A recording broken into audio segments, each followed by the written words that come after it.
It was a Wednesday evening, June 24th, 2026.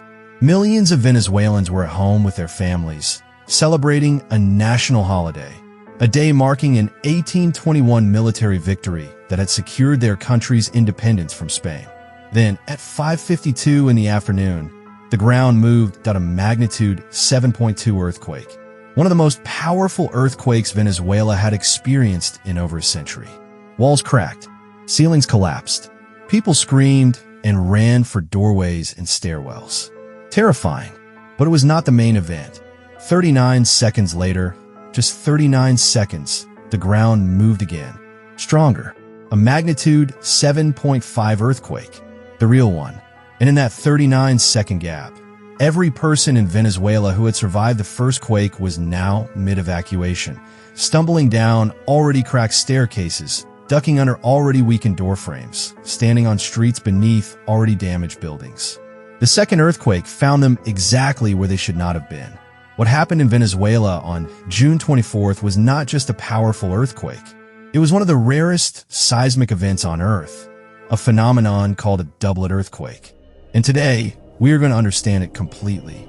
We are going to explore the tectonic science that made this disaster possible, the engineering and policy failures that made it catastrophic, and, crucially, the solutions that already exist and could save tens of thousands of lives the next time this happens. Because with this fault system, there will be a next time. Let's start with precise geography, because in earthquake science, location is everything. The first earthquake, the 7.2 foreshock, was centered near the town of San Felipe on Venezuela's northern Caribbean coast. A shallow quake, just 13 kilometers below the surface. That shallowness matters enormously, and we will come back to why. Shallow earthquakes, those less than 70 kilometers deep, are dramatically more destructive than deep earthquakes of the same magnitude.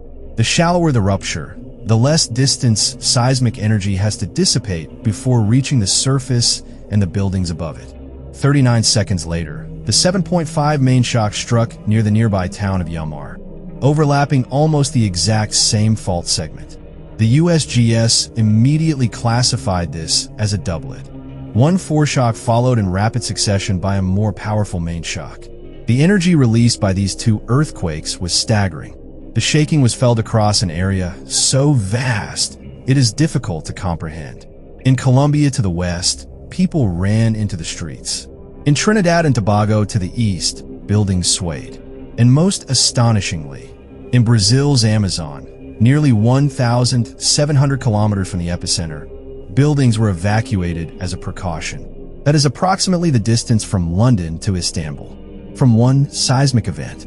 In the capital, a metropolitan area of over 5 million people, the scene was immediately catastrophic. At least 32 confirmed dead, over 700 injured.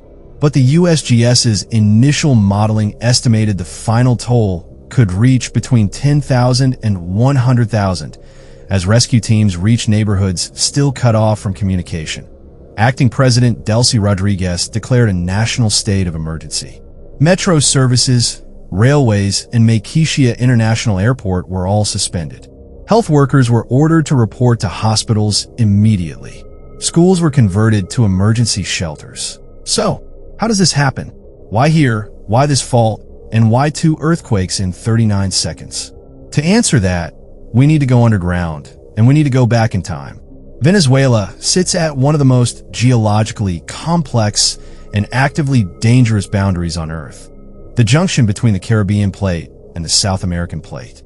Now, when most people think about earthquake-generating plate boundaries, they picture subduction zones, the Pacific Ring of Fire, where one plate dives beneath another and generates the world's largest megathrust earthquakes. Japan, Chile, Alaska, that is subduction. Venezuela's boundary is different. Here, the Caribbean plate is not diving beneath South America. It is sliding eastward alongside it at a rate of roughly 20 millimeters per year. This is what geologists call a strike-slip fault system. The plates are grinding horizontally past each other, like two enormous pieces of rough stone scraped sideways.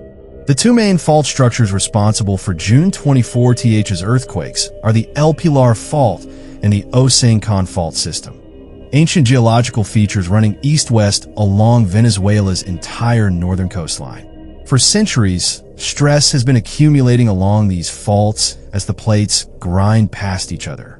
When that accumulated stress finally exceeds the frictional resistance holding the rock faces together, the fault ruptures. In an instant, years or decades of built-up strain releases as seismic energy. And in June 2026, that moment arrived. Venezuela's seismic history is long and devastating. In 1812, a magnitude 7.7 plus earthquake destroyed the cities of Caracas and Merida, killing an estimated 30,000 people, at a time when the country's total population was far smaller.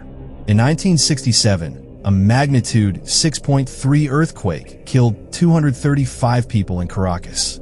June 24th, 2026 was the most powerful seismic event to strike Venezuela in over 100 years.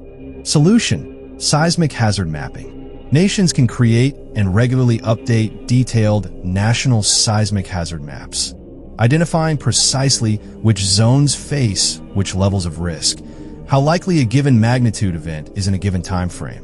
Japan updates its national hazard map every decade. The United States maintains the most comprehensive seismic hazard model on Earth. New Zealand, Chile, and Italy all have modern, publicly accessible hazard map. Venezuela's last comprehensive national seismic hazard map update was decades ago. Knowing where the danger is, that is step one. Acting on that knowledge is where the failure has occurred. But before we talk solutions, we need to understand what made June 24th so extraordinary. Because while the fault setting was expected, what happened in those 39 seconds was something seismologists see only a handful of times per generation. It was an earthquake doublet. In seismology, a doublet refers to two earthquakes of similar or escalating magnitude occurring on the same fault segment within a short time window, usually seconds to minutes apart. They are rare events. But when they occur at the magnitude range we saw on June 24th, a 7.2 immediately followed by 7.5, the combination is not merely additive. It is multiplicative in its destructive effect. Here is the mechanism. During the 7.2 foreshock, the fault along one segment released enormous energy, rupturing rock faces, displacing the ground, and critically, redistributing the stress field along the adjacent fault segment. In a process seismologists call Coulomb stress transfer, the sudden slip on one section of a fault can actually load the neighboring section. Can we predict doublets?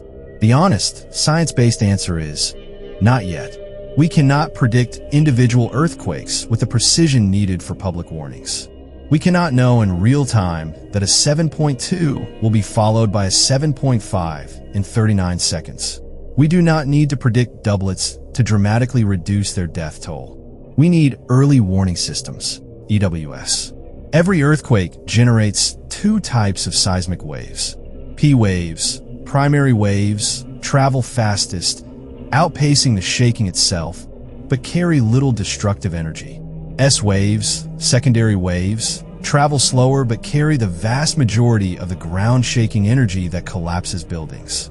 An early warning system detects the P-wave arrival at the nearest seismometer network and broadcasts an alert via phones, sirens, and automated systems before the damaging S-waves arrive at populated areas.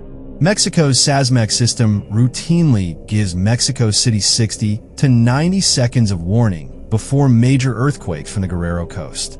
Japan's J-alert system is so integrated into daily infrastructure that when a major earthquake triggers, bullet trains brake automatically, factory robots pause dangerous operations, surgeons are warned before making incisions, and every mobile phone in the affected region erupts in alarm, all before the shaking arrives.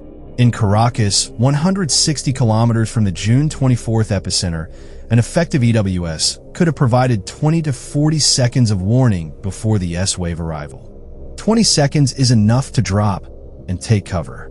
Enough for trains to stop. Enough for hospital patients to be braced. Enough for children in schools to get under desks. The technology exists. The science is proven. The cost of a national EWS for Venezuela, approximately $25 to $40 million US. The estimated economic damage from June 24th alone, tens of billions. If the epicenter was 160 kilometers away, why did Caracas sustain such catastrophic damage? The answer has two parts. One is geological, one is human. And understanding both is essential to understanding how to prevent the next disaster. Caracas sits in a deep sedimentary basin, a geological bowl of soft accumulated sediment and rock, shaped by millions of years of erosion, river deposition, and tectonic activity. When seismic waves travel through solid bedrock, they move quickly and remain relatively compact. But when those same waves enter a sedimentary basin, softer, less rigid material, something counterintuitive happens. The waves slow down, and when waves slow down, their amplitude increases.